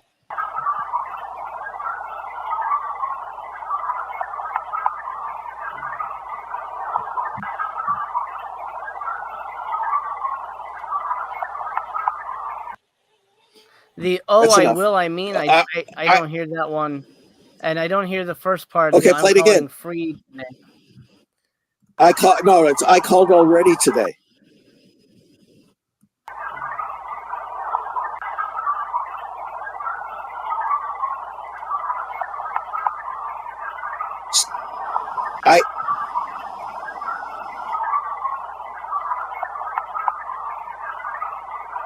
That's it. Okay, so Yeah. I will. Hmm. I'll send you. I'll send you the. I'll send you, Mel and Phil. I did send you the actual tracks, which are clearer than what we're hearing now, and you can put headphones on and play and listen. And also, the first 25 to request it and become a Patreon member will get a free copy of one of these EVPs. Right? Yeah, yes. This one's pretty dang cool. He wants to Okay. kill us. That's what I say.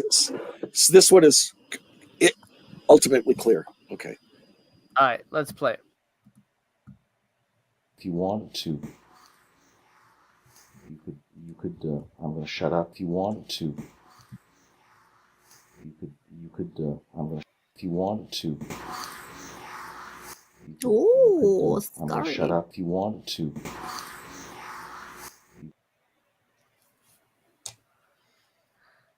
That's interesting. Do you think that they think you're gonna kill them, or are they referencing what happened in the past?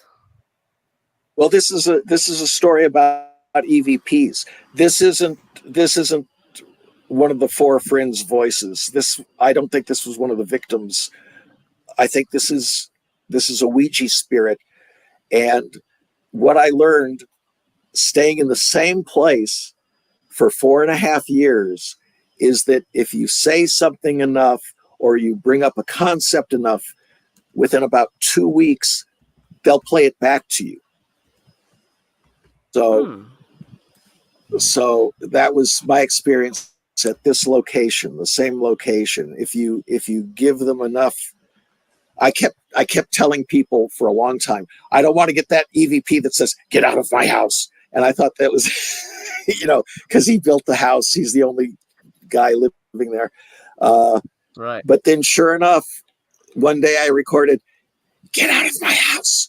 And I thought, well, I gave that to him. They pick up what you're saying. The most responsive EVPs I've just played you, those voices on the stairs. I hear you, and he can see us. Is the "get out of my house," is that a male voice or a female? Like, could that be Sharon Tate telling them to get out of my house? And this is my magic 8-ball and Mike's box. You could make things mean anything you want. But Mr. Cobb is pretty interesting. But I don't think it had anything to do with anything. I think this was a playback of something that a lot of people said, or from David's movie that he played there all the time. I think because this is one of the Ouija voices. Like a This residual. isn't at least, yeah. Well, residual. It's there. It's there. It picked it up. It said it. Yeah. It's a physical manifestation. What is it? Yeah. I just think, imagine, the night of the murders, probably, if Sharon Tate was aware that somebody was in her house, and I don't know the whole breakdown of the evening. I'd love to get into that at some point, how that night went with them. But I would imagine somebody, breaks into your house, and if you're fearing for your life, the power of the emphasis of saying, "Get out of my house," could be something very powerful to resonate. So that's just why the basis of my question there. I thought. No, I'm not saying it's a crazy interpretation. But you could interpret a lot of what these voices are saying. What did the voice mean when it was saying chosen?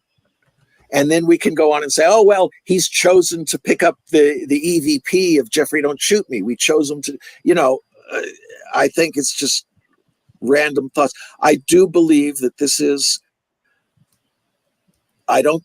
not Sharon Tate's voice as I've recorded it. And it's not her demeanor as I understand it. What happened on that night that's interesting, however, is that there weren't 4 people killed. There were 5 people killed. How come nobody has heard the voice or seen the spirit of Stephen Parent, who was killed in the driveway? That was a question I always had. Because he's out. Is he? Well, Mel, I'm just kidding. No. That's absolutely right. I mean, no, that's absolutely right. He wasn't with the core group, and he wasn't tortured, and he was killed out on the driveway, sitting in his car, and he's not really part of the group. And so that's enough for me. Some people claim, oh, we've talked to Stephen Parent's spirit in some Ouija board thing. I don't know. But wouldn't that just be the torture of it all, that the 4 spirits are condemned to be inside and he's stuck outside and they can never coexist together? There was a yes. No, I think that you're right about that. It's a class thing. Is that what you're saying? A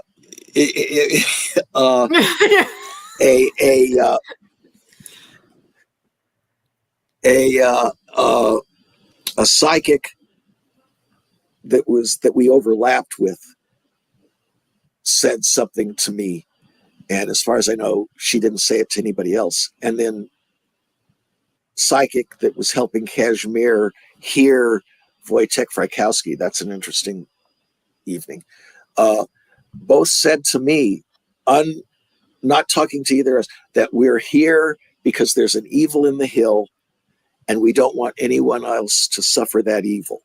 And it was verbatim, and it was 2 people that I don't think knew each other that said it to me, and I didn't say it to anybody else. And I thought that was interesting, because where did these psychics pick up that exact phrase? And they picked it up from, I think, our 4 friends, as I call them, as I have been calling them. We're almost out of time on the episode, but let's just play talk this one more time. I want to hear this one more time, and then we'll show the picture. Oh yeah, the picture. I want to see this picture. You could. I'm going to shut up if you wanted to. You could. I'm going to. If you wanted to. You could. I'm going to shut up if you wanted to. That one's It's very almost interesting. sad. Yeah. Did they think that I really was going to kill? Yeah. Did they think that I was going to kill them? I certainly wasn't. Although I was shooting them, I guess. The thing that turned me around from being, how can I be skeptic with all this stuff? And there are other stories we can get to another time, but they always took things out of my pocket when I showed up. I was there when a wine glass moved across the table. There's a video up there now where a compass is just turning 90 degrees with nobody around it as we're looking at. That's because I think, by the way, I figured out the magnetic fields. You look at the JPL maps, you'll see that it's a gravitational anomaly area, and because there's magma deep down. Could be a volcanic eruption in Beverly Glen any day. I saw a movie about that once. Yeah, there's magma and it's roiling around, and when it splashes some iron-containing thing up on the wall of the cavern, it changes the magnetics briefly or so. I mean, that explains it, doesn't it? What was I going to say? He wants to kill us. I don't. We're never going to have a clear answer, I don't think. I don't think there's any way to really peel it apart. Let's take a look at this picture. Now, you had told me you had seen an entity. First of all, there's 2 entities. I don't know if we had time to get into it, but if you can speed through them, then we'll make it work. We'll get into the other one. There were 2 animal entities. One was one ran up and down the halls all the time. At the time, I was seeing things like Wojtek. And there was another one that I never saw, that the dog didn't want to go past on the steps, that I thought, was it a raccoon? Was it, he was only looking about 2 or 3 feet up. And I thought, why won't he move? And I was forcing him to get past it. So this is on that staircase. And this is a picture you took. Let's show this. Now, you're gonna have to lean in here, but right between the railings, there is what Jeff calls a monkey. To me, it looks like somebody in a weird brown Homunculus. mask with like a black nose. But that is certainly not a human. And It looks like the Cheshire behind, cat. if you could. Yeah, yes, it could be a cat, monkey cat. Who knows what these things are? You can see it's behind the balustrade. So, and I But from and I Alice colored, in Wonderland, I colored the big that. smile, the black nose, and the ears. You can see on the bottom picture, I just tweaked the gamma and all the stuff and pulled that out of it. Could be a Neanderthal. No, but it's about 3 or 4 feet tall, and it's hanging there. I don't know what it was. I never saw it. I think I sent you, and maybe we can schedule another time, please, where I actually got a few frames. I think 2 frames, 3 frames of an apparition, a little kid and a young girl holding his hand. And that's from that same reel. That was the night. Huh. So, Mel, I sent what do you it to think you. of It's this called bizarre photo here? I don't know. So, like, what did it do? Did it move? Did it disappear? Did it just stand there? Tell me about it. Well, I was sitting downstairs.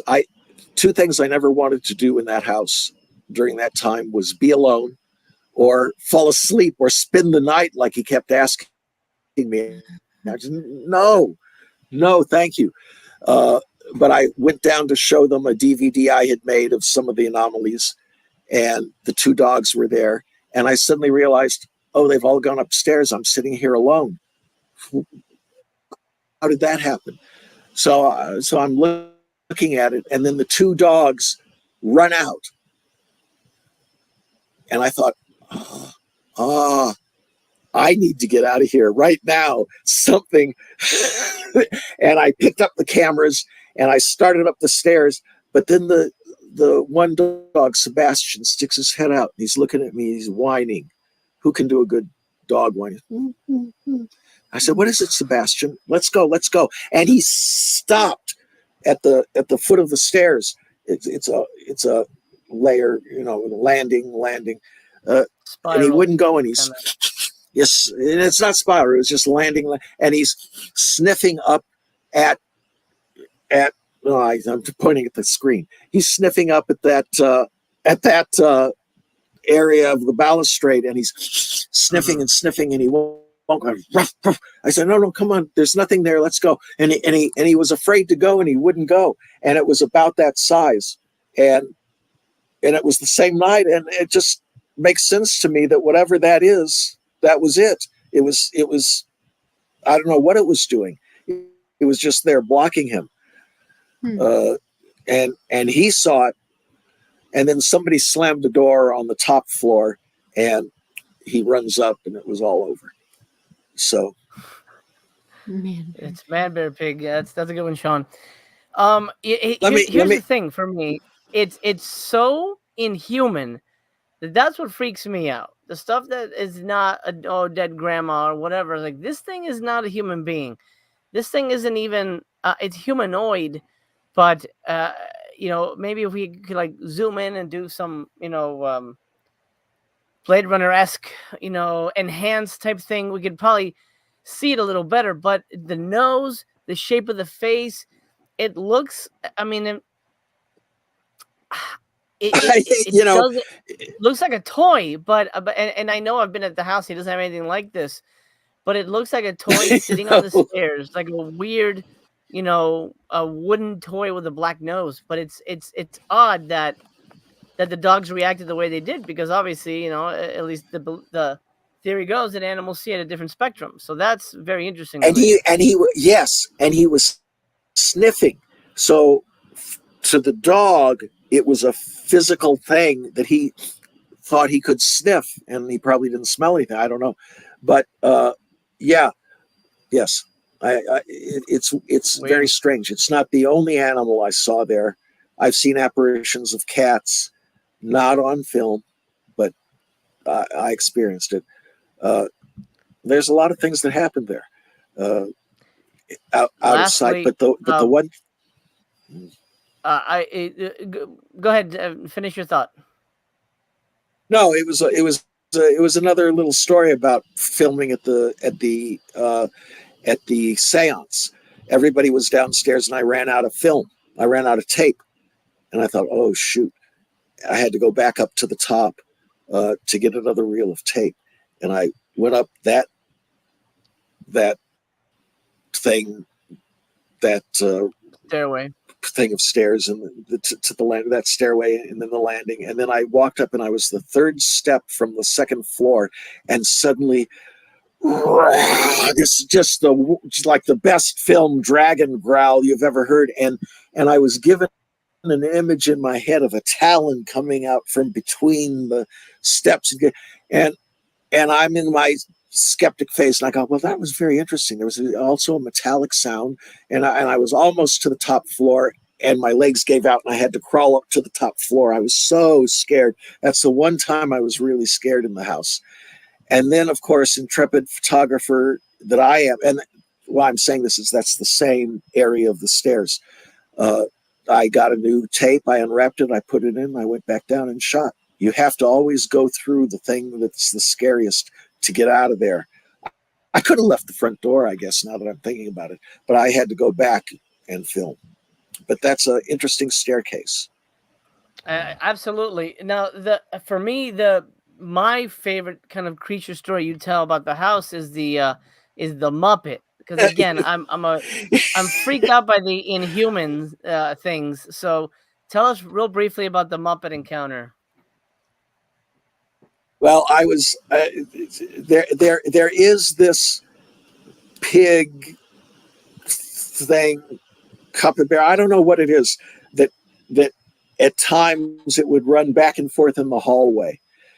And I was down there again trying to get a picture of Wojtek and hoping that he'd show up. And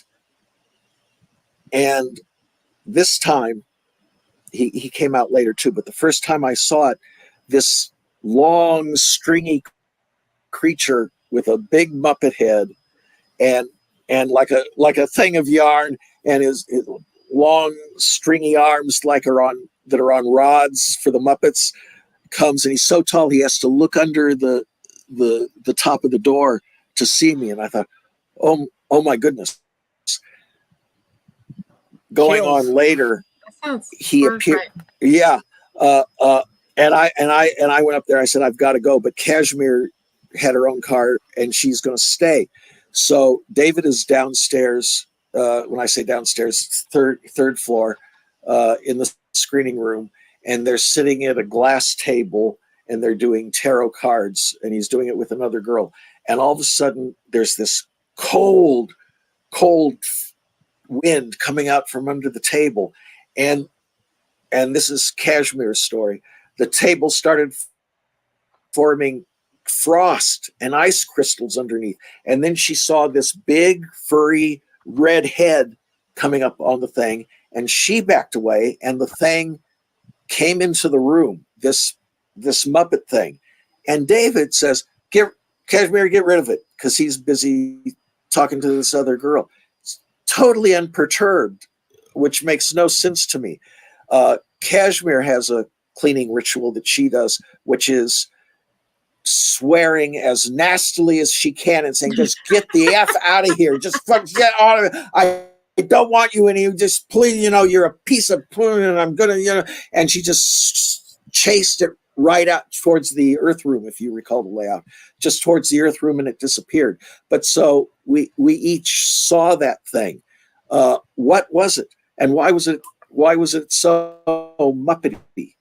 I mean, there is a Muppet that looks like that. I think it's red, but it's very weird, and I don't know what it was doing. It peeked down at me, and Wow. it means it has eyes, right?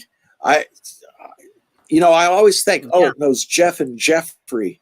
Jeff and Jeffrey are the same person, so they can generalize like that. And I'm thinking of it in those terms, But yeah. Was this at the same place where that picture was from? The picture we were just looking at from the staircase? Yes, that was the same. That was the second floor. What I see in that picture versus what you're describing right now, I'm telling you, it's a Cheshire cat. It's the Cheshire. You look at the Cheshire cat. Look at the picture on the bottom. Look at the big. Imagine the big smile on the bottom, the little nose, the two ears, and it's red. And it's red. Imagine that cat at night with its. That was a little 3-foot version of this. Yeah, no, I'm telling you, you look at it, it's that. And that's what was yelling. Yeah. Or an entity looked like that. Yeah. We don't have time. Jeff, I was going to tell you when I stopped. Yeah, I was going to say we're running out of time here, so we're going to let you go. But hopefully you'll come back and share more of your stories. And when you find more of your EVPs and things, we'll bring them all together. Okay. Oh man, that's talent. I couldn't. How do you do like that? That's how the kids do it. Kids do. Oh this. Man, that's right. That's how the kids do it. That's how us old people do it. I thought you go duck face. Jeff, thank you so much, my friend. Have a good night. You too. You guys too. It was fun. Thanks, Jeff. Thank you. I'll send you those EVPs, Mel. Thank you. Text you. Email something. Okay. Bye, buddy. Appreciate you. That was amazing. So let me get I know most of the stuff. Let me get everybody's take. Mel, do you want a floppy, weird monster ghost in your house? I was wondering where you were going with floppy and weird. No, I don't want any of that. No, but I do hear that if you do encounter a ghost and you say, "Get out, leave me alone," they're supposed to flee. As simple as that. Only way to find out. So, if you encounter a floppy, weird ghost, tell them to leave. Then they should flee. Yeah. I don't know. Hopefully. Phil, what do you think? For me, the inhuman stuff is the stuff that really freaks me out. But what do you think about everything? Yeah, you know what? A lot of the EVPs are very interesting, and I know Jeff's heard them a lot more and he's spent so much time with them. Some of them are very obvious. A little others I couldn't get, or maybe seem like maybe a stretch to me. But I haven't heard as much as he has, so I can't. I don't want to pass judgment without. I can't really say on that. It was very interesting. I love it. And there's so much history and so many people have experienced things at the house that I love hearing the stories. And you can hear in Jeff's voice, he's not making this stuff up. There's no question about that. He experienced these things. And so it is very interesting. And I hate to be, especially like whatever the guy's name that, you guys were referencing, the guy that's going to disregard it. Yeah. But it's one of those things where I wasn't there. And so it's kind of hard. But I have seen things that, or experienced things in my personal life that I've gone like, I'm open to this, and these are very interesting. And I do think something's weird with those. The picture is very interesting, with that. But I'm telling you, it looks like Cheshire Cat. I know it's a made-up cartoon character, but it's interesting. So I love it. I'm digging it. I don't think tonight, through all this, I don't think it's changed my opinion one way or the other. But I've enjoyed it, and I'll tell you, I would love to go over there one day to that house and be able to spend a little time. I've been told that it's died down. It's not when I went. Again, I didn't really experience anything, and I really wanted to. I even stayed in the bottom floor by myself for an extended period of time. But I didn't experience what everyone else was kind of feeling, which is fine. I even wanted just like a haunted bathroom on the top floor that people say sometimes like there's knocks on the door or whatever. I went in there and just kind of hung out. I'm like, well, why the hell is Jose locked in the bathroom? Don't ask. Bad I'm gonna tacos. check out. I gotta check out this floppy weird thing. That floppy weird thing is up there. uh, yeah, I don't know. It's an interesting location. I don't know if the activities died down. He stopped doing tours. He used to do tours like every weekend. I don't think he's doing them anymore. At least not as much as he used to. But it's an interesting location. Certainly, its connection to a horrible event, which can leave a ripple in time and in whatever the fabric of reality, as it were. I mean, we're talking about a death that's a tragic death, and that is essentially where ghosts come from. It's the whole area feels weird, and maybe it's just because it's a forested area at night is just kind of creepy in general. But if we can get in there, maybe one day we can do a live from there or something. And Mel can watch. Mel, you can watch from home in your PJs under the blankets or something. With my She'll be defense on. the one to call 911 when we get abducted. Right. Exactly. A ghost abducted. All right. Well, I mean, I think that's it for episode 1, guys. I think it was pretty good. Pretty successful night. Some interesting information.